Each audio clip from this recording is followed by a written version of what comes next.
Morning. We've got a ghost story we want you to see, though you may not believe it. Yes, a local haunted house may really be haunted, and our cameras caught some pretty spooky things happening inside. Is Paula Tutman a believer? She's live in Pontiac with a video you need to see because it had our newsroom talking. I'll tell you that. You know, I got to tell you, I thought I was coming out to do kind of a fun, hardy horror story. This is Erebus in Pontiac. It is the largest walk-through haunted house in the world, a half mile. You know what? It's a big, spooky, drafty warehouse. And there are also some tales about an old homeless guy who used to live down in the boiler room, and supposedly he even died down here. Away from the Erebus haunted house attraction, sometimes people feel like they're being followed or watched.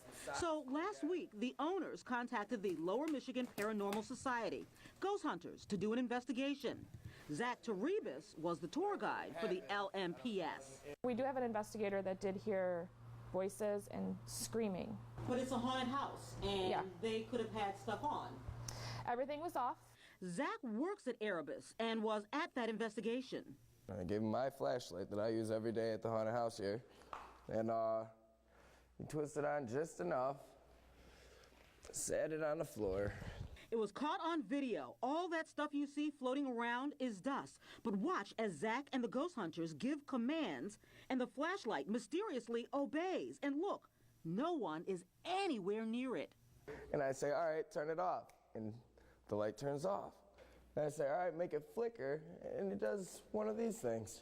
He's got the light flickering for us. Keith Hembry and Danielle Armstrong of LMPS say they picked up signals from at least 5 different spirits with 17 instances of voices on their recording equipment, including this one that says, "Hey boy," to Keith. Listen. Listen again. The voice also followed commands. Can you please make a sound? Listen again to those mysterious taps. Can you please make a sound? As for Zach... It's unable. You're escaping saying there's nothing. Okay, guys, so you know what? Just for the heck of it, I just started taking pictures. I was just taking pictures at the scene that we were shooting, and this is what happened. I'd done a few ghost-busting stories and wanted to see if I could catch some so-called orbs of light. But when I looked at my pictures, they were completely dark until I gave them to an editor at Local 4. Yes. She brightened one of the photos for me, but did nothing else. We showed our Ghostbusters, and they saw this, what appears to be a face peeking out from behind this lady's back.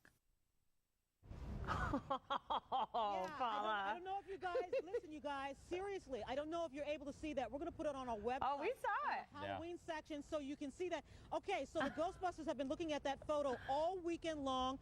Saturday, they thought it might just be pixelations. This morning, I talked to the lead investigator. He says that the apparition seems to be consistent with one that was taken in Gettysburg, of an apparition in Gettysburg. They're sending it to another Ghostbuster to look at. So we don't know what it is, but incidentally, I was trying to show you that picture. My phone just died. Not kidding you. Just died. Paula, you're a magnet. You're just a magnet. All right, Paula, thank you. I know I need to go. Yeah, Yeah. seriously. I don't know. If I was Zach, I wouldn't be working there anymore.